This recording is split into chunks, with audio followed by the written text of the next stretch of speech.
Chapter 6 देख रहे हैं, वर्क एनर्जी और पावर। आपको बताना है कि जो स्टेटमेंट्स हैं ये ट्रू या फॉल्स है और इसका रीजन भी देना है। एक इलास्टिक कोलिजन में दो बॉडी है, इनका मोमेंटम और एनर्जी हर एक बॉडी का कंजर्व होता है। इसका उत्तर इस तरीके से होगा, जब इलास्टिक कोलिजन की बात होती है तो टोटल एनर्जी और मोमेंटम दोनों बॉडीज का, इंडिविजुअल बॉडी का नहीं, दोनों बॉडीज का कंजर्व होता है। अगला है, total energy of a system is always conserve no matter what internal and external forces on the body are present. इसका मतलब है कि जो टोटल एनर्जी होगी सिस्टम की वो कंजर्व रहेगी, ये फर्क नहीं पड़ता कि इंटरनल या एक्सटर्नल फोर्सेस वो उस बॉडी में है। देखिए, जो इंटरनल फोर्सेस होते हैं, इसका उत्तर इस तरीके से है, वो बैलेंस हो जाते हैं। इसका मतलब ये है कि कोई भी काम में उनका योगदान नहीं होता है। एक्सटर्नल फोर्सेस जो होते हैं उन्हीं की एबिलिटी होती है, उसी से वर्क होता है, काम होता है। इसका मतलब जो एक्सटर्नल फोर्सेस है वो जो सिस्टम है, बॉडीज है, उनके उनके जो चेंज है एनर्जी में, केवल करने की क्षमता एक्सटर्नल फोर्सेस की है, क्योंकि इंटरनल फोर्सेस बैलेंस हो जाते हैं। Work done in the motion of a body over a close loop is zero for every force in nature.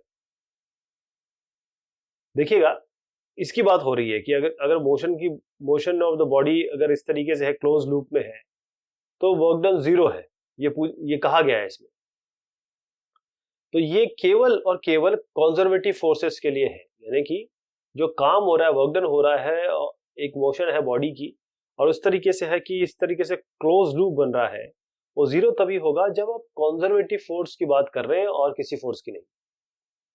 In an elastic collision, the final kinetic energy is always less than the initial kinetic energy of the system. Inelastic collision अगर हो रहा है तो जो final मतलब जब हो चुका होगा उस पर जो काइनेटिक एनर्जी बनेगी वो कम होगी जो शुरुआत की काइनेटिक एनर्जी होगी।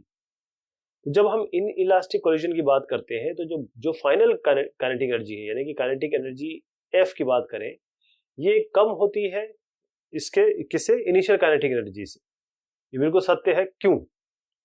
क्योंकि जब इस टाइप का कोलिजन होता है तो हमेशा एनर्जी का लॉस होता है, और एनर्जी का लॉस किस तरीके से होता है? हीट में। अगर दो बॉल टकरा रही हैं और आपस में थोड़ी सी हीट भी पैदा होगी, आवाज भी आपको भी सुनाई देती है, इस कारण से ये होता है। रीजन के साथ आपको उत्तर देना है इनका। अगर इलास्टिक कोलिजन है, दो बिलियर्ड बॉल का इलास्टिक कोलिजन हो रहा है, क्या सवाल यह है कि क्या टोटल काइनेटिक एनर्जी कंजर्व रहेगी? जब बहुत छोटे से, क्योंकि जब ये टकराती है तो बहुत कम समय के लिए टकराती है, बहुत शॉर्ट टाइम कोलिजन होता है इसमें। एक और चीज है, is the total linear momentum, मतलब जो टोटल लीनियर मोमेंटम है वो कंजर्व होता है? ये जो बहुत छोटा टाइम है जिसके लिए आपस में टकरा रही है, इलास्टिक कोलिजन हो रहा है इन दो बॉल्स के बीच में। अब यही जवाब आपको इन इलास्टिक कोलिजन के लिए देना है। एक और चीज है, यदि जो पोटेंशियल एनर्जी है दो बिलियर्ड बॉल की, ये किस पे डिपेंड करती है? केवल इस पे डिपेंड करती है कि इनके बीच में डिस्टेंस कितना, इतना है या इतना है, इनके सेंटर के बीच में, यहां से यहां तक और यहां से यहां तक इनके बीच में डिस्टेंस कितना है। तो क्या ये कोलिजन इलास्टिक है या इनइलास्टिक है? हम यहाँ पर जो सवाल है उसमें क्लियर दिया गया है।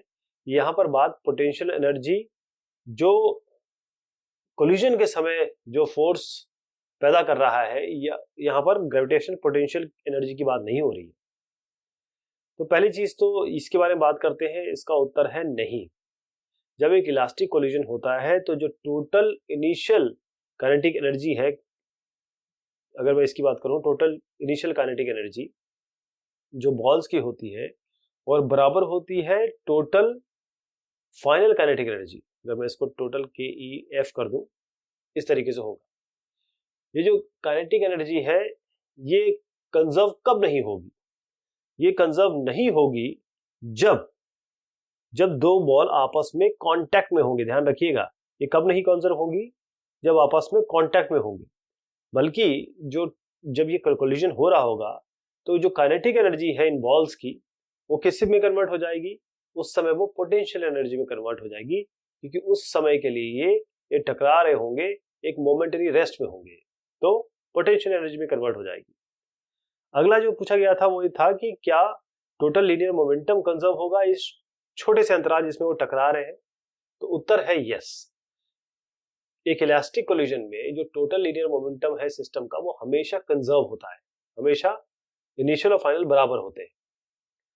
और उसके बाद है क्या ये इनइलास्टिक कोलिजन के लिए क्या होगा इसमें, तो हमारा उत्तर रहेगा पहले के लिए नो, दूसरे के लिए यस।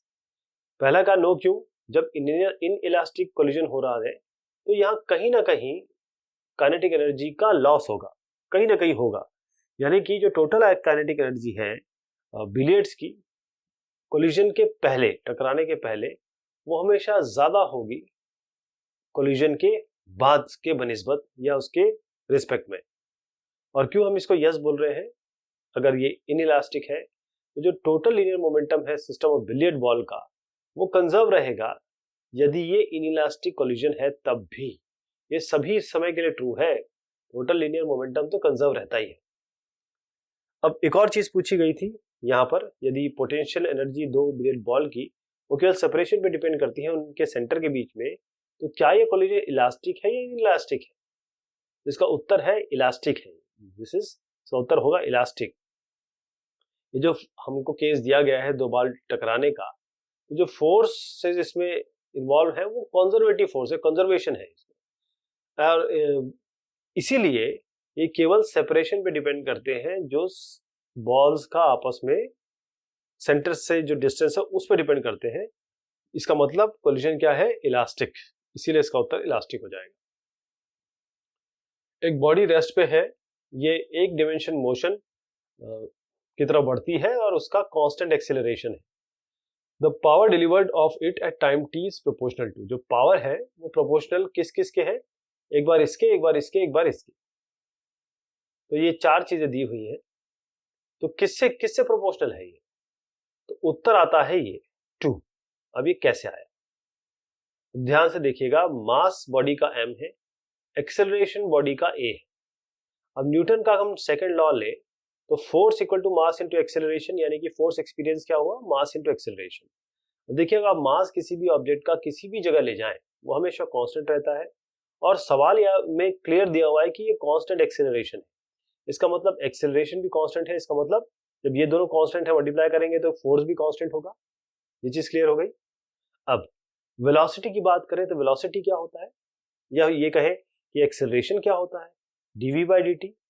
अब आप कह रहे हैं कि एक्सेलरेशन कांस्टेंट है यहाँ पर, तो dv बाई dt भी कांस्टेंट रहेगा, ये कांस्टेंट वैल्यू रहेगी। इसका तात्पर्य क्या हुआ कि जब आप dv बाई dt कांस्टेंट कह रहे हैं तो dv को जरा यहाँ पर dt को जरा ऊपर ले जाइए, या कांस्टेंट है। कांस्टेंट कब आता है, जब dv directly proportional to dt है, जब इस प्रोपोर्शनलिटी को हटाएंगे तभी तो dv is equal to some constant आएगा, है ना। तो हम इसको dv directly proportional to dt लिख सकते हैं, या फिर ये वेलोसिटी है v directly proportional to dt लिख सकते हैं, और प्रोपोर्शनलिटी का हटा के v equal to some alpha t लिख सकते हैं। अल्फा t जो मैंने क्या बताया वही अल्फा, मतलब कांस्टेंट कुछ भी ले सकते हैं, अल्फा लैम्डा जो आपकी मर्जी हो। अब अल्फा कांस्टेंट है, जैसे मैंने बताया v डायरेक्टली प्रोपोर्शनल हो गया टाइम के, यहाँ पर क्लियर दिख रहा है v डायरेक्टली प्रोपोर्शनल हो गया टाइम के। अब पावर किस तरीके से दिया जाता है, पावर है फोर्स इनटू जो वेलोसिटी है आपकी।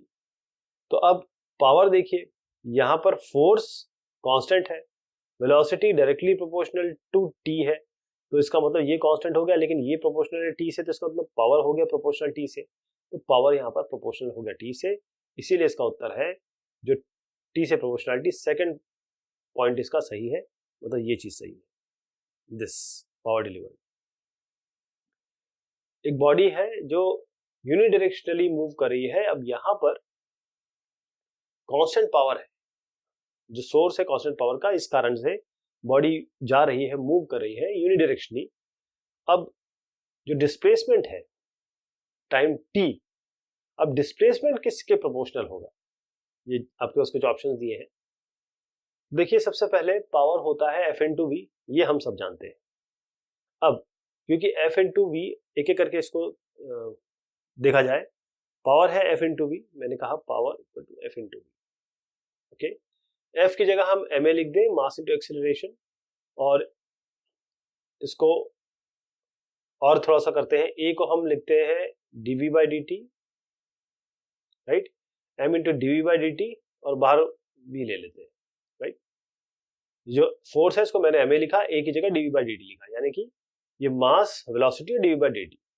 अब ये कांस्टेंट है, उन्होंने कहा ये कांस्टेंट वैल्यू है। अब हम क्या करेंगे, इस अगर हमने कहा ये, इसको थोड़ा सा वेरिएट करेंगे, क्योंकि कुछ चीजें हैं यहाँ पर यूनिडायरेक्शनली घूम रहा है, कांस्टेंट पावर, कहीं ना कहीं से इसको हम इस तरीके से करेंगे कि हम x ले आए। तो x कैसे ले आएंगे, x कहां से आएगा? पहली चीज तो ये देखिए कि यहाँ पर dv है, यहाँ dt है, ये m है, और हम कह रहे हैं कि जो वैल्यू है कांस्टेंट, इसको हम k कह रहे हैं कांस्टेंट, क्योंकि दिया हुआ है क्वेश्चन में, k दिया हुआ है, कांस्टेंट मान रहे हैं। dt के ऊपर इधर ले जाइए तो mv, और ये क्योंकि मास, इसको dt को ऊपर ले जाएंगे तो k dt आएगा, मास को ले जाइए तो m नीचे आएगा। थोड़ा सा इसको रीअरेंज करेंगे, बेसिकली हमने किया क्या, mv dv बाई dt, इसको हमने कहा k। हम इंटीग्रेशन करना चाह रहे हैं, इसलिए हम क्या करेंगे, v dv को एक जगह रखेंगे, dt को ऊपर ले जाएंगे, k को नीचे ले जाएंगे, मतलब k dt बाय m हो गया। वो यहाँ पर आप देख पा रहे हैं, ये चीज की गई है। अब दोनों साइड को हम इंटीग्रेट कर देते हैं, इंटीग्रेट करेंगे तो ये तो v स्क्वायर बाय 2 आ जाएगा, k बाय m बाहर ले लेंगे, दोनों कांस्टेंट है, और dt का इंटीग्रेशन होता है t, इससे v निकल के आएगा, 2 ऊपर ले जाइए और अंडर रूट कर दीजिए, तो under root 2 kt by m। अब v क्या होता है, वेलोसिटी होता है dx बाय dt, है ना, तो इस v की जगह हम dx बाय dt रख देंगे। dx बाय dt किसके बराबर हो गया, अंडर रूट जो ये चीज आ रही है, तो under root 2k by m। अब इसमें क्या 2k by m under root, तो ये कांस्टेंट हो गया, यानी कि मैं जब ये बात कर रहा हूँ 2k बाय m t, तो इसमें ये तो पार्ट कांस्टेंट हो गया। अंडर रूट t मतलब होता है t की पावर हाफ, तो हम इसको अलग कर सकते हैं, t को अलग कर सकते हैं, यानी ये हो जाएगा under root 2k by m और t की पावर हाफ, इन लोग अलग अलग कर दिया। अब क्या करेंगे, dx यहाँ रखिए, dt को इस तरफ ले जाएंगे, तो अब दो dx यहाँ आ गया, dt यहाँ आ गया, तो k डैश किस तरीके से बन रहा है, जो k डैश है ये हमने इसको कहा कि भाई 2k बाय जो भी वैल्यू आपकी आ रही है उसको हमने यहाँ पर नया कांस्टेंट हो गया है, इसमें हमें फर्क नहीं पड़ रहा, हमने केवल dx किया। अब हम क्या करेंगे कि इसको और इसको इंटीग्रेट कर देंगे।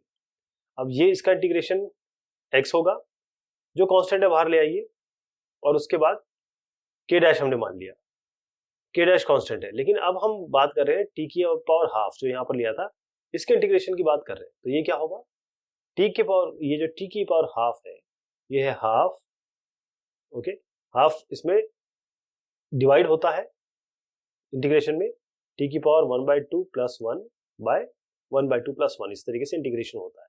जैसे हम देखेंगे ये t की पावर हाफ प्लस 1 क्या होता है, t की पावर 3/2, जो आप यहाँ पर देख पा रहे हैं, और जो कांस्टेंट नीचे आएगा वो यहाँ पर वेरिएट हो गया, तो क्या आ गया 2/3 k डैश t की पावर 3/2। इस कांस्टेंट से हमें मतलब नहीं है, ये कांस्टेंट जो भी आता है, क्योंकि इसलिए हमने इस कांस्टेंट को हमने k डैश कह दिया, लेकिन इंटीग्रेशन के बाद ये क्या आया, t की पावर 3/2, इसमें हमारा इंटरेस्ट है। तो x किस पे रिलेट कर रहा है, x is equal to some k, कुछ भी कांस्टेंट हो सकता है जो हमारा वैल्यू आई, लेकिन ये t 3/2 आया, तो x is directly proportional to t की पावर 3/2, तो ये होगा इसका उत्तर।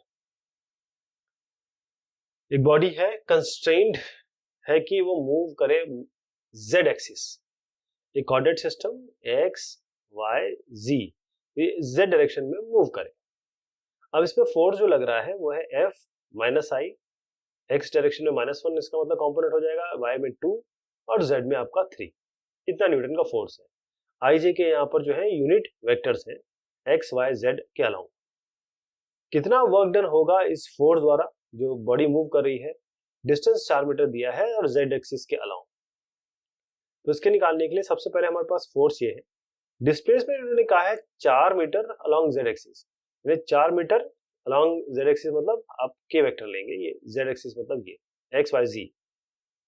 अब वर्क डन क्या होगा, वर्क डन होता फोर्स इनटू डिस्प्लेसमेंट, फोर्स आपको ये दिया हुआ है, डिस्प्लेसमेंट 4 के दिया है, दोनों का डॉट प्रोडक्ट निकालेंगे, यानी -1 इंटू यहाँ पर देखिए k है, इसका मतलब बाकी चीज 0 है, i और j 0 है, -1 इंटू 0, 2 इंटू 0 केवल 3 इंटू 4 होगा, क्योंकि यहाँ इसके i और j कंपोनेंट नहीं है, इसलिए 0 0 ले ली।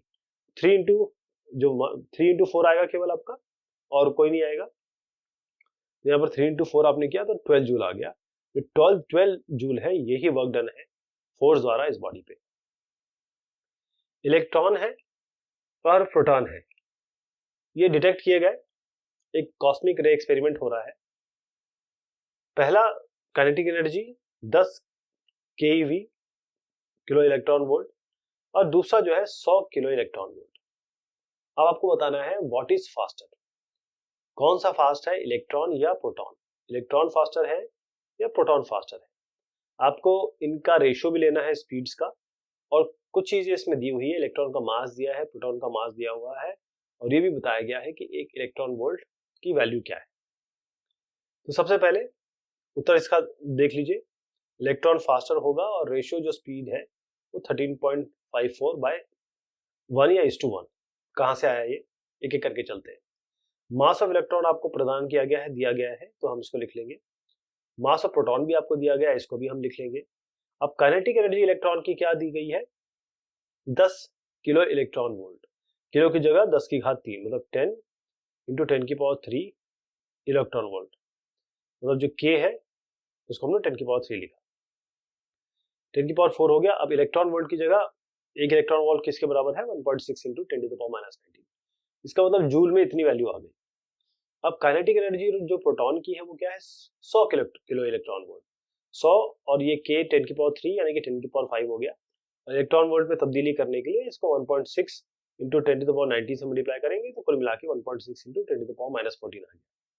अब जो वेलोसिटी है इलेक्ट्रॉन की ve हम मानते हैं, तो काइनेटिक एनर्जी कैसे मिलेगी, अगर इलेक्ट्रॉन ये एनर्जी निकालना चाहते हैं तो हाफ mvc²।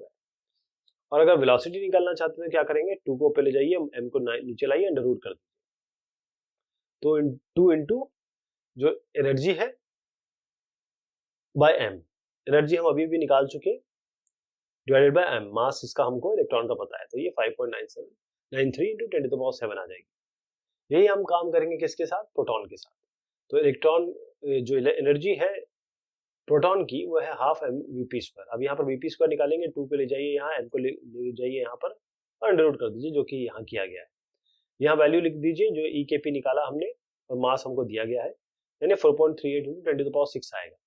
अब vp और ve जो निकाला है इनका रेशियो ले लीजिए, तो इनका रेशियो निकालेंगे तो ये वैल्यू आ जाएगी। और रेन ड्रॉप्स, एक रेन ड्रॉप है जिसका रेडियस है 2 मिलीमीटर, ये 2 मिलीमीटर इसका रेडियस है। अब ये किस हाइट से गिर रहा है, 500 मीटर ग्राउंड से ऊपर। ये गिर रहा है डिक्रीजिंग एक्सेलरेशन से, क्योंकि एक अच्छा खासा विस्कस रेजिस्टेंस मिल रहा है हवा द्वारा, तो वो उसको रोक रहा है गिरने से। अब आधे दूरी तक तो ये ओरिजिनल हाइट तक गिरता है, फिर ये मैक्सिमम यानी कि टर्मिनल स्पीड गेन कर लेता है। उसके बाद आधी दूरी तक तो ये इस तरीके से गिरता है, उसके बाद आधी दूरी पर ये यूनिफॉर्म स्पीड से गिर रहा है। आपको बताना है कितना वर्क डन किया गया ग्रेविटेशनल फोर्स द्वारा इस ड्रॉप पे पहले, और इसका मतलब पहली दूरी अलग तरीके से तय कर रहा है, दूसरी जो दूरी है अलग तरीके से तय कर रहा है।